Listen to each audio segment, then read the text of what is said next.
Okay, people, hi YouTube. I hope that all of you are doing super well. And today we're going to talk about long combos and high damage combos in fighting games. Like in the last weekend, we had the Avatar Alpha, which I had the opportunity to play. Then yesterday, we had a ton of news for Marvel Tokon and gameplay changes for the game.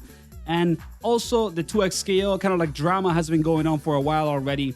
And all of these three games, for surprise, at least to me, have kind of like got together to the same discussion, at least in the content that I have posted on YouTube around long combos in fighting games and how long combos are like pulling casuals away, or long combo routes are essentially killing the casual appeal of fighting games. And I want to talk about it because I feel like it's a pretty big discussion that has multiple layers down. If you look at it like at the iceberg, right? Like the typical iceberg thing, I feel like the idea that long combos are annoying for casuals and they're pulling them away from fighting games is like the layer one argument. And then you have so many other issues that actually connect with that are more relevant that I really want to talk about it. So we're going to go over it. I think that the first one is that when people say that casuals are leaving fighting games or they don't want to engage with the genre because of long combos, what they are really saying is casuals are leaving fighting games because the matchmaking of the games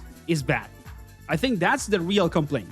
When someone says, I'm a casual and I don't want to play fighting games anymore because I had to watch a 30-second cutscene every time that I play the game, to me, the real complaint there that is under that is, I hate playing this game because I have to play against people that are significantly better than me, and the matchmaking of the game doesn't do a good enough job to actually put me with people on the same skill level than me, so that I can enjoy the game and I don't watch a cutscene every time that I fight someone, right? I think that that's the first like real problem, is the fact that a ton of fighting games have an issue with putting beginner level players against other beginner level players. For example, me as like a seasoned fighting game player, right? Someone that has been playing fighting games for a long time.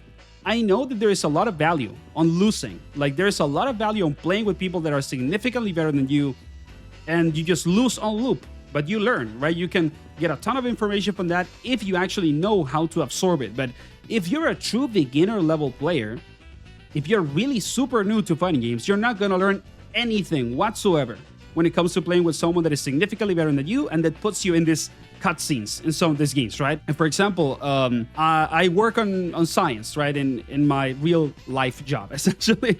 In my like full-time job, I have a ton of knowledge related to science and psychology. And there's actually a lot of evidence in learning processes and like learning techniques that are based on neuroscientific principles and also on psychology, that if you're exposed to any sort of challenge when you're trying to learn something new that is not achievable and like easy to measure, and that you actually have a chance to make it, like you are doing a challenge to learn something new that actually is achievable, you don't learn anything and you get demotivated, right? And leave. You just leave the challenge or leave this new thing you're trying to learn because it's too overwhelming and you don't see any progress, right? And with fighting games, it's so easy to get like kind of like caught in that loop in which you're not learning anything, because when you play the game, you don't even have room to learn because you're playing against someone that is so much better than you that there is no interacting with the other person. You're just a punching bag. And especially if you're super new to fighting games and you have to play with people that are much better than you, you're going to be a punching bag more frequently than you think. So to me, that is the real first complaint. Like when we say long combos and high damage combos are killing fighting games, they're pulling casual players away. The first layer under that, to me, is the matchmaking is ass. I have to play against people that I should not be playing against, and I cannot have fun with the game because I don't play against people of the same skill level than me. That's the first layer, okay, that I wanted to talk about. I want to add another layer to that, which is that in a lot of modern fighting games, there is very little things to do in your game that are not playing online. And this is, to me, actually the real layer in the iceberg of the 2x KO case. Like when people say that combos in 2x KO being super long and high damage are pulling casuals away, to me that is not true at all. The problem is that the casuals have to engage with that online because it's the only thing they can do in the game, okay? If you're a casual or you are a super beginner level player and you want to get into 2x KO, the only thing that you can do is play online. There's no content in the game. There's no story mode, no arcade mode, and like you're playing a tag fighting game that has a relatively small population or player base, right? In comparison to maybe a game like Street Fighter 6, I'm saying. I'm not saying that 2X is super small, probably not, but it is not as big as the biggest fighting game at the moment, highly likely. So like when you go online, do you really think that you're gonna play consistently against people that are on the same skill level than you?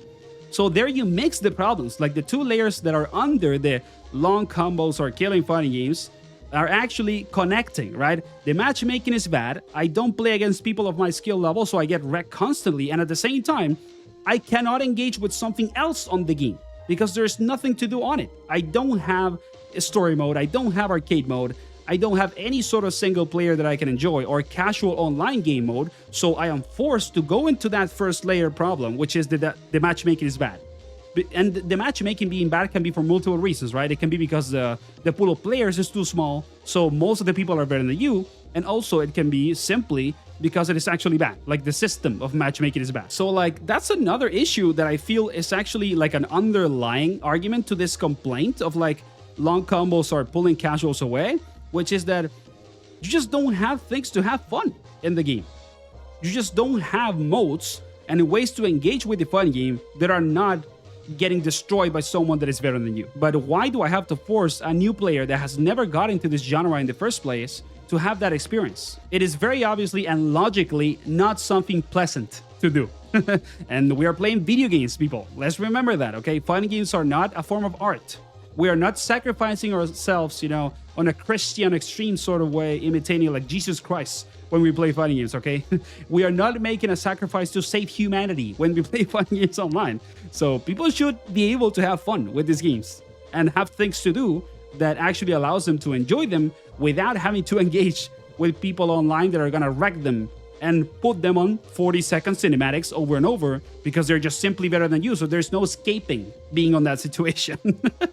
So I think that that's layer 2. You don't need to play on a high level to experience high damage Ryu. His combos are so fucking easy that everybody can do them. Yeah, kind of. But at the same time, for example, if we think that long combos and high damage combos are pulling casuals away, why the hell is a Street Fighter 6 a popular game? In a Street Fighter 6, almost in every single match, even at a lower level, right? You're gonna get hit by 60 to 70% damage combos by people. It's not something crazy. It's gonna happen frequently. And they are very long, actually, because the supers are long as well. The cinematics of the supers are super long. But maybe people find them sick, right? Maybe people are still playing Street Fighter 6, even if the game has, you know, 60 to 70% damage combos that are 20 seconds long because they just like the supers.